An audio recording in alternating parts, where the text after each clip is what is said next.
Créée par le décret du 22 décembre 1958 relatif à l'organisation judiciaire, l'inspection générale des services judiciaires devient permanente en 1964. 50 ans après sa création, le périmètre de ses attributions s'est considérablement étendu. En plus d'une mission permanente d'inspection, l'IGSJ est chargée d'une mission d'appréciation de l'activité, du fonctionnement et de la performance des juridictions, des directions et des services qu'elle contrôle. Pour accomplir cette grande variété de missions, l'inspection s'est enrichie au fil du temps de compétences diversifiées et réunit 80 collaborateurs, des magistrats, des greffiers en chef, des auditeurs spécialisés en comptabilité publique, des inspecteurs santé et sécurité au travail, des fonctionnaires de l'administration pénitentiaire et de la protection judiciaire de la jeunesse, dont l'inspecteur général coordonne l'activité. Contrôler et évaluer la justice, et donc des magistrats, a longtemps été perçu comme quelque chose de délicat en raison du principe de l'indépendance des juges. À l'origine, lorsque le ministre souhaitait être informé du bon ou du mauvais fonctionnement des cours et tribunaux, il confiait ponctuellement une mission d'inspection d'enquête à un haut magistrat de la Cour de cassation ou à un directeur de l'administration centrale qui était généralement le directeur du personnel. Et ça n'est finalement qu'en 1964 que l'activité d'inspection et d'enquête a été créée de façon permanente et attribuée à un haut magistrat qui a été nommé à cet effet. Et puis, au fur et à mesure des années, les champs de compétences de l'inspecteur général se sont étendus considérablement pour aboutir aujourd'hui à l'existence d'un véritable service d'inspection comprenant plus d'une cinquantaine de personnes opérationnelles. Ce service a principalement pour mission non pas de juger les jugements des juges, mais d'apprécier à l'aide de méthodes éprouvées, si celles et ceux qui servent la justice au quotidien, c'est-à-dire les magistrats, les greffiers, les personnels des cours et tribunaux, les personnels de l'administration pénitentiaire et de la protection judiciaire de la jeunesse aussi, disposent des moyens nécessaires et adaptés à leur mission. En effet, les missions de l'inspection sont très variées. Elles peuvent toucher à la fois à des missions d'expertise sur un sujet technique précis, à des missions d'information ou encore à des missions d'évaluation des politiques publiques. Ces missions concernent le plus souvent des politiques conduites par le ministère de la Justice. On peut citer par exemple une mission concernant le fonctionnement des bureaux d'aide aux victimes. Il peut s'agir également de missions conduites avec d'autres ministères.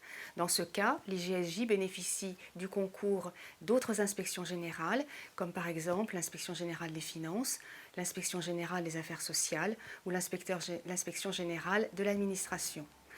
Par exemple, certaines missions thématiques ont été conduites autour des centres éducatifs fermés, des mineurs isolés étrangers, de la formation professionnelle des personnes détenues, la médecine légale ou encore l'évolution des frais de justice. La deuxième caractéristique concerne le cadre de leur réalisation. En effet, à la différence des contrôles de fonctionnement, il n'existe pas de méthodologie normée qui s'appuie sur des guides ou des référentiels. En effet, chaque méthodologie est adaptée en fonction du contenu de la lettre de mission. Ce sont en moyenne une dizaine de missions qui sont accomplies chaque année par l'inspection générale des services judiciaires. Pour exercer cette large palette de missions, dans l'impartialité et l'indépendance, l'inspection générale des services judiciaires dispose d'un périmètre de compétences très étendu. L'une des particularités de l'inspection, c'est l'étendue de son champ de compétences. L'inspection peut en effet intervenir à la demande du garde des Sceaux sur l'ensemble des juridictions, à l'exception toutefois de la Cour de cassation. Elle intervient ainsi sur les cours d'appel, les tribunaux de grande instance et les tribunaux d'instance. Elle contrôle également les conseils de prud'homme et les tribunaux de commerce. En dehors des juridictions, l'inspection contrôle également les prisons et les établissements de la protection judiciaire de la jeunesse, tout comme les directions et les services du ministère de la Justice. L'inspection réalise en moyenne une soixantaine de missions par an. Les contrôles de fonctionnement et les suivis représentent la moitié d'entre elles.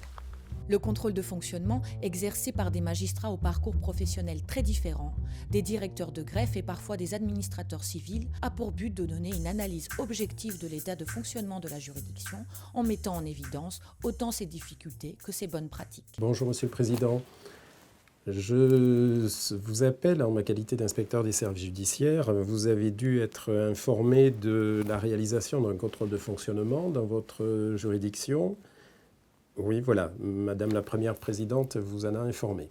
Ce contrôle de fonctionnement va se dérouler sur un délai total de 3 mois. La procédure de contrôle est transparente. Tous les sujets abordés figurent dans un guide méthodologique qui est accessible à tous les magistrats et fonctionnaires sur intranet. Le rapport définitif qui est transmis au garde des Sceaux, au Conseil supérieur de la magistrature et au chef de cour comporte des recommandations qui seront contrôlées 3 mois et 6 mois après le dépôt du rapport.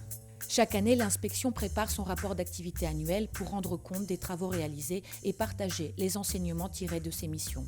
L'année 2014 s'illustre par un bilan de 68 missions au 1er décembre, clôturées ou en cours. Comme chaque année, l'inspection va établir son rapport annuel d'activité. Le but cette année, c'est d'exposer les activités dans toute leur diversité. Et aujourd'hui, donc, nous sommes réunis pour faire un petit peu un état d'avancement de l'élaboration du rapport et du maquettage. Nous sommes dans le calendrier. Ce rapport annuel permet de mieux faire connaître le travail du service et d'informer sur les problématiques rencontrées. En constante adaptation aux évolutions du droit et soucieuse de la diffusion du droit et des principes de l'organisation de la justice française, l'inspection entretient des relations avec d'autres services d'inspection de pays étrangers avec lesquels elle échange des méthodes et des savoir-faire. Je pense que vous posez les bonnes questions, parce que le débat n'est pas fini chez nous. De tradition, depuis toujours, les ministères ont tous quasiment un service d'inspection, parce qu'un ministre ne peut pas se passer d'une inspection. Une inspection nécessaire qui, par son action auprès des acteurs de la justice, contribue à améliorer le service rendu aux citoyens.